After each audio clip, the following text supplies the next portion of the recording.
Hello everyone, welcome to my channel Magic Wand, and welcome back if you happen to be returning. Today I will be doing a flip through and one card reading, but it will be a little bit different than my usual format.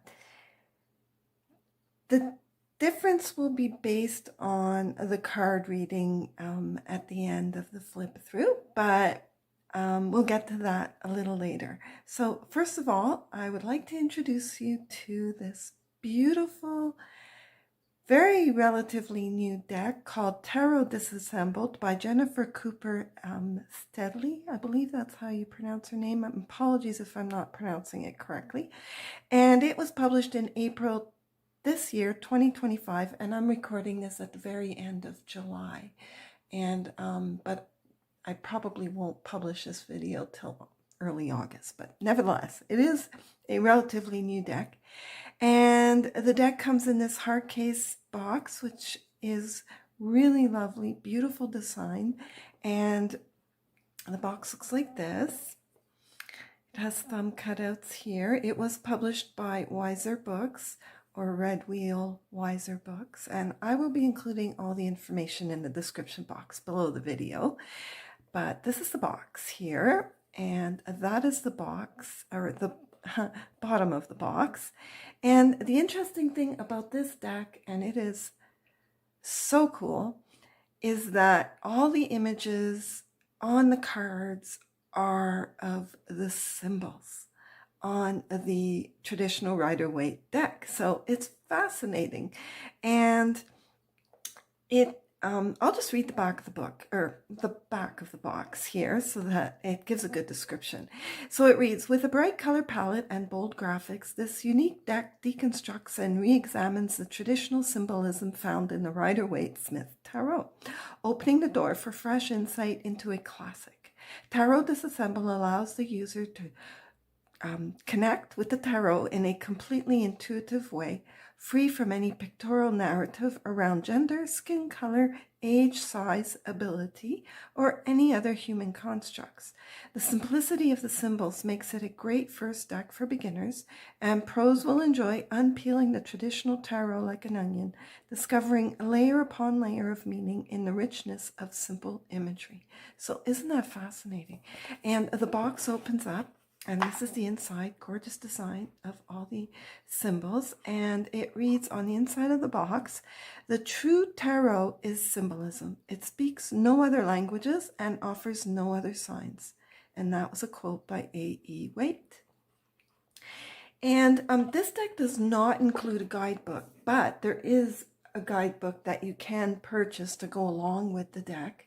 And I did purchase it, so I will go ahead and show that to you here. It is a large guidebook, so it is soft cover, and it does accompany the deck, but you have to purchase it separately. And I believe the book was published a little bit earlier than the deck itself in 2024, the original publication date, and then it was republished in 2025. So it includes all the information needed to help you disassemble the tarot in terms of all the symbols included on the cards. And it includes the guidebook includes a table of contents, and she does have some interesting spreads as well. So it begins with the major arcana, and then the suit of wands, cups, swords, and pentacles, and she goes over all the symbols. So that's why it's going to be a different video, because at the end, when I draw a card, it won't be a straightforward reading, or a typical reading, I should say. I will just describe the images on the card, the symbols, and how she deciphers them from this guidebook, to give you an idea of how the guidebook would read for you if you were to purchase it along with this deck. So today it will be a fairly straightforward flip through, and oh, but first here, let's not get ahead of ourselves. I want to show you the backs of the cards, and they include the symbols, and as well they are reversible. Quite nice, beautiful backs, and they are a matte finish, and I would say they're middle of the road. They bend and return quite well, And another aspect that is very nice is that they are edged in a beautiful yellow. Nice, bright, vibrant color. I love that. Gorgeous. I just love decks that are edged in some type of color. And this one is no exception. Very pretty. Okay, so size-wise, they are actually they are virtually the same as a traditional paperback tarot card. I get the impression that they might be a smidge smaller, but really, for all intents and purposes, they are identical in size. And the deck does include a cover card. I should show you that. And it looks like this. So that is the cover card that comes with the deck. It has publisher information there, and then it has the description as pretty much similar to what I read on the back of the box, but perhaps you can pause that and read it. It's very much, I think, basically sums up what was on the back of the box there. Okay, so something that's interesting is that this deck, and apparently others too, came with 2 Fool cards. They're identical, but I shall show you there, and the deck is in order, by the way, but it did come with 2 Fool cards, so bonus Fool card.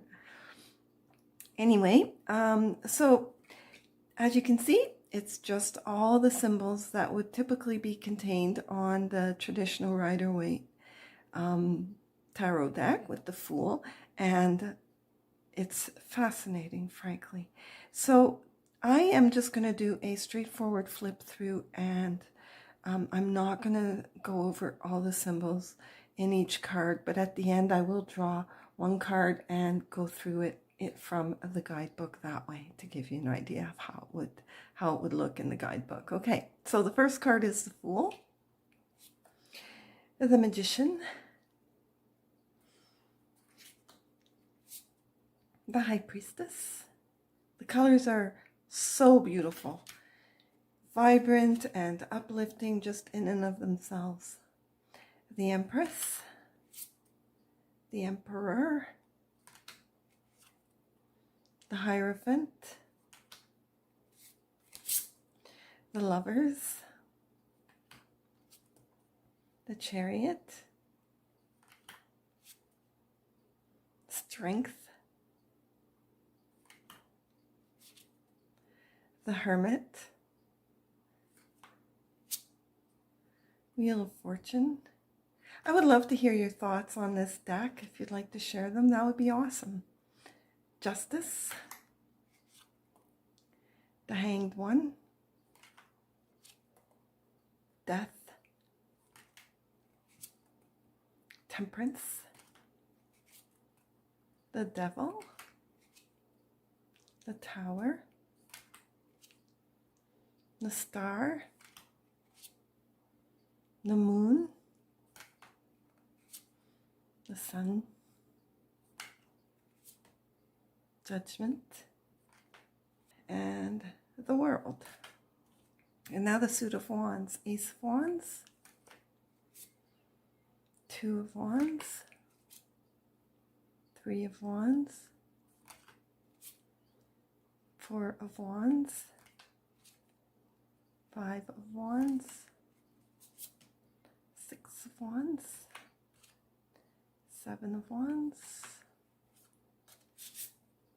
8 of Wands, 9 of Wands, 10 of Wands, Page of Wands, Knight of Wands, Queen of Wands, King of Wands. And now Cups. Ace of Cups, 2 of Cups, 3 of Cups, 4 of Cups, 5 of Cups, 6 of Cups, 7 of Cups, 8 of Cups, Nine of Cups, 10 of Cups, Page of Cups, Knight, I think I have 2 there, yeah. Knight of Cups, Queen of Cups, and King of Cups. Swords, Ace of Swords, 2 of Swords, 3 of Swords, 4 of Swords, 5 of Swords, 6 of Swords, 7 of Swords, 8 of Swords, 9 of Swords, 10 of Swords,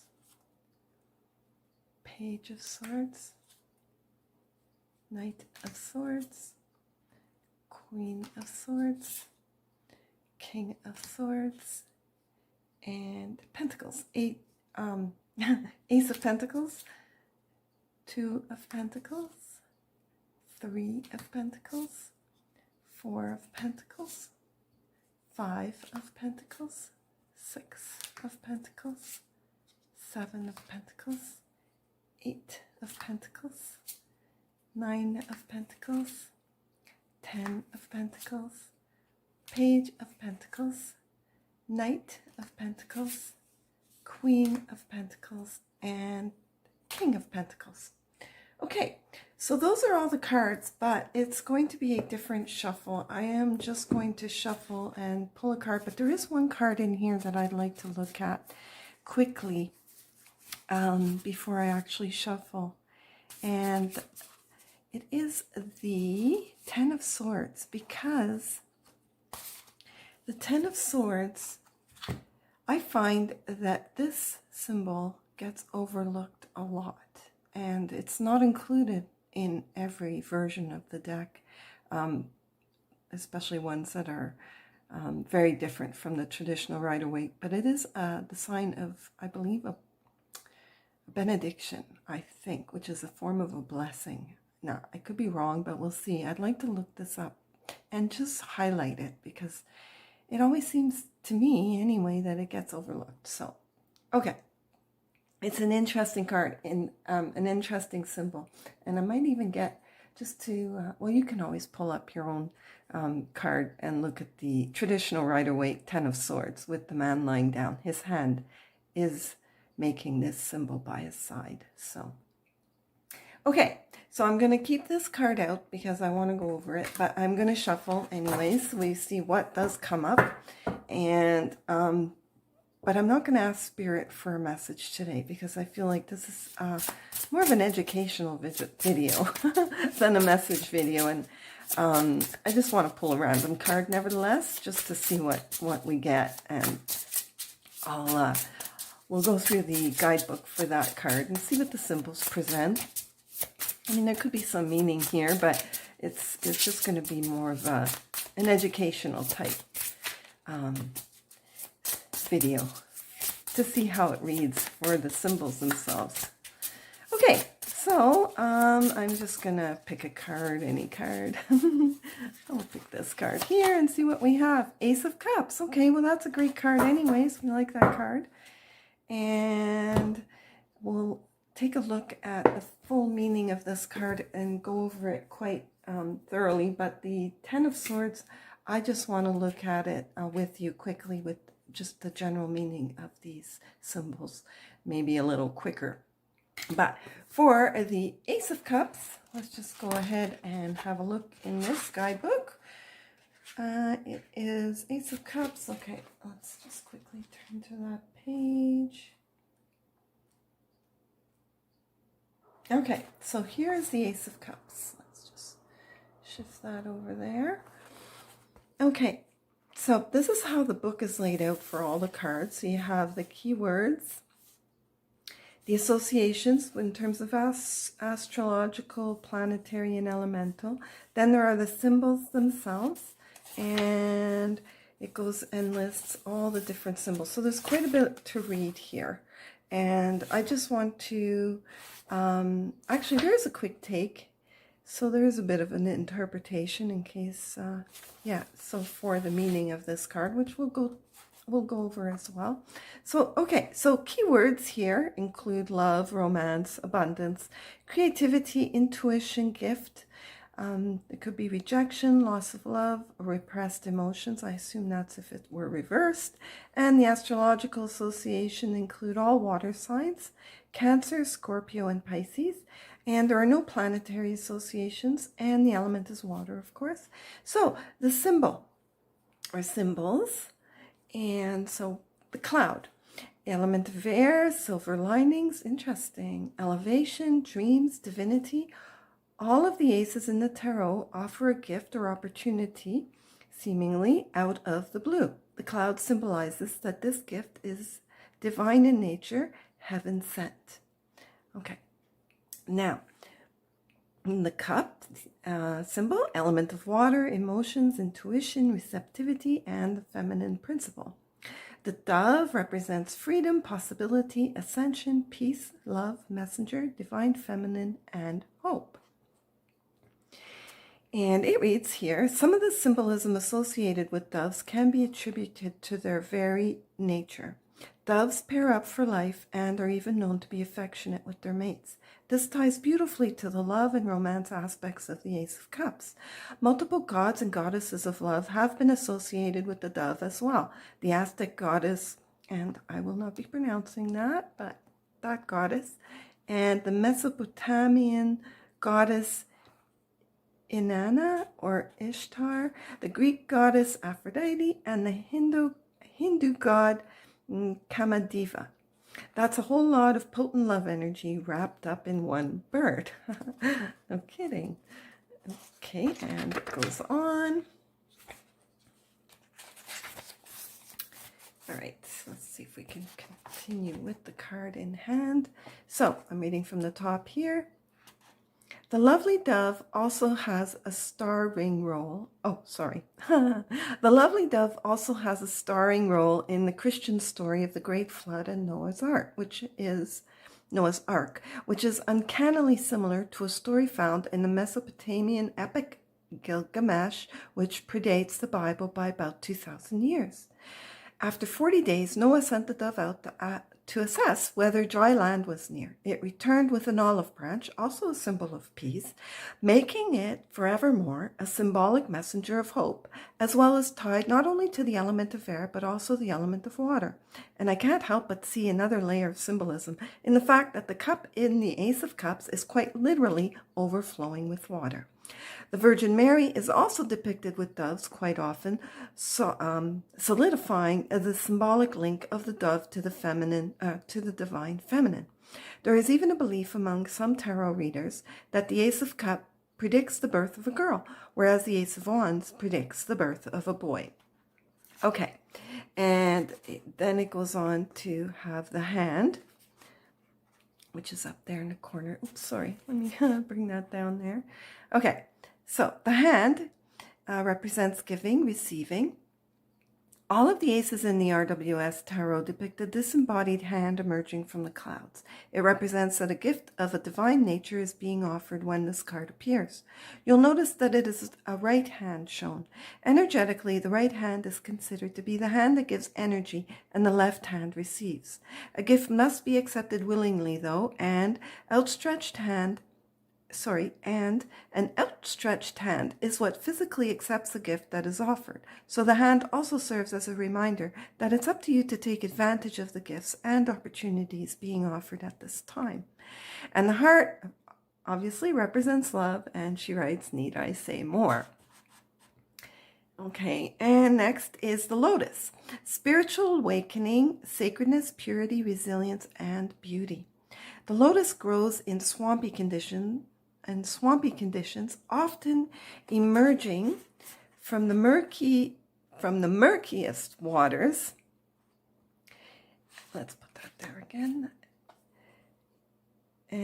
From the murkiest waters, making it a time-honored symbol of the human spirit's ability to bloom amid the worst conditions. It has been used as a symbol since ancient times. The Buddha and multiple Hindu gods and goddesses are often depicted emerging from a lotus, signifying spiritual awakening. One of these goddesses, Lakshmi, just so happens to be the goddess of good fortune and abundance, both properties ushered in by the Ace of Cups. Her name is derived from the Sanskrit word Lakshya, or I'm not sure if I'm pronouncing that right, but meaning aim or goal. The Ace of Cups can be a powerful sign of achieving a major goal, particularly in the creative realm. Then the wafer. The wafer represents emotions, life, abundance, movement, ebb and flow, purification, power, depth, intuition, and the subconscious. In the RWS Tarot, there are 5 distinct separate streams depicted pouring from the cup. The most common theory I've found for this is that the 5 streams of water represent our 5 senses. This seems fitting as the love, romance, and creativity hinted at by the Ace of Cups by the Ace of Cups are all experiences that are enriched by our 5 senses. But the number 5 is also associated with Mesopotamian Ishtar and Roman Venus, both goddesses of love and sexuality. In England, a knot tied into the form of a pentagram is called a lover's knot. So the presence of 5 streams adds multiple layers of lovey-dovey goodness to this card. That's cute. Yod is the symbol, I guess, that little symbol, and it represents divinity, spark of creation, building block, beginning, and change. There are 26 yods. I think these are the yods here. 26 yods shown on this card. Is this a random smattering of yods and is this a random smattering of yods, or does it have meaning? Well, if you haven't guessed it yet, pretty much every little damn thing in the tarot has meaning. The Hebrew name for God, Yahweh, has a numerical value of 26. If you assign a numeric value of 1 to 26 to each letter of the alphabet, the letters in the word God itself adds up to 26. In the Bible, Genesis 1:26 speaks of the image of God. I could go on, but you get the gist. The gift heralded by the Ace of Cups is a godsend.